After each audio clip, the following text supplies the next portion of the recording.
বাটনায় আজকে টাকি মাছ ভর্তা করার সম্পূর্ণ প্রসেসটা দেখাবো। এর জন্য লাগবে আমাদের টাকি মাছ। টাকি মাছ কিনে নিয়ে এসে রাত্রে কিনে নিয়ে এসে বালতির ভিতর করে রেখে দিয়েছিলাম। সকালে ওটার কাটাকাটি করার জন্য পানিটা ঝরিয়ে নিচ্ছি। সবগুলা মাছ একদম তরতাজা ছিল, একদমই তরতাজা প্রত্যেকটা মাছ।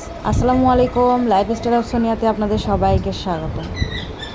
এই তো মাছগুলোকে কাটার জন্য আমি একটু লবণ দিয়ে দিচ্ছি, যেহেতু প্রতিটা মাছই হচ্ছে একদম তরতাজা। এগুলোকে ধরে আমি কাটতে গেলে আমার হাত কেটে যাওয়ার সম্ভাবনা আছে। এর জন্য আমি মাছগুলোকে লবণ দিয়ে দিলাম। লবণ দেওয়ার পরের অবস্থা, তারা খুব তাড়াতাড়ি এখন কাটার উপযুক্ত হয়ে যাবে। আমি একটু ঢেকে দিই, অনেক লাফালাফি করবে এখন। এই যে মোটামুটি তারা আধা আধা কাটার উপযোগ্য হয়ে গেছে। এরপরে আমি মাছগুলোকে সুন্দর করে কেটে নিব। কেটে ধুয়ে তারপরে ভর্তার উপযোগী করতে হবে। এর জন্য আরেকটু ঢেকে দেই। কাটা শেষ, মাছগুলোকে কাটা শেষ। এখন খুবই সুন্দর করে ধুয়ে নিতে হবে। আমি বেশি বেশি পানি দিয়ে খুবই সুন্দর করে মাছগুলোকে একদম পরিষ্কার চকচকে করে ধুয়ে নেব। এর জন্য আমি এখানে ধোয়ার পরে আবার ধুতে হবে। তারপরে আবার এটা মাটির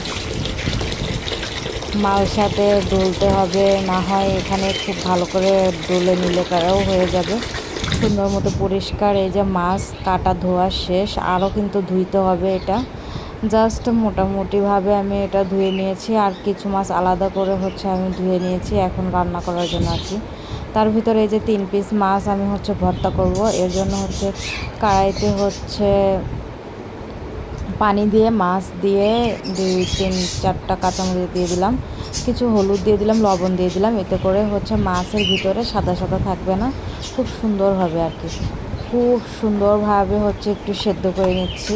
সেদ্ধ করার পরে 2টা পেঁয়াজ, কাঁচামরিচ আর একটু রসুন সুন্দর করে এরকম করে ভেজে নিব। চাইলে মাছটাও ভেজে নিতে পারেন, এতে করে অনেক সময় শক্ত হয়ে যেতে পারে।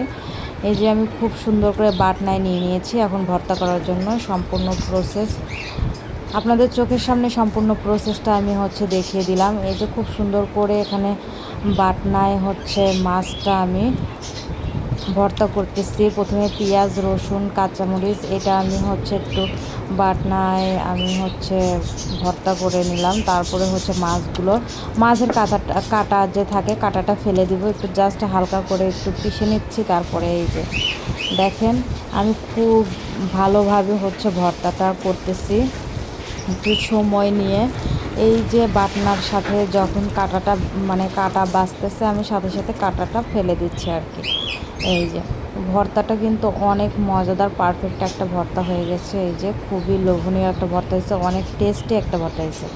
এখন এই বাটনায় আমি ভাত পাটায় যেরকম ভাত মাখায় খাই, সেরকম আমি বাটনায় ভাত মাখিয়ে খাবো। এর জন্য একটু ভাত নিয়ে খুব সুন্দরভাবে মাখিয়ে নিচ্ছি, যাতে করে ভর্তাগুলো সব ভাতের সাথে উঠে আছে। এই যে খুব সুন্দর হয়েছে আর কি।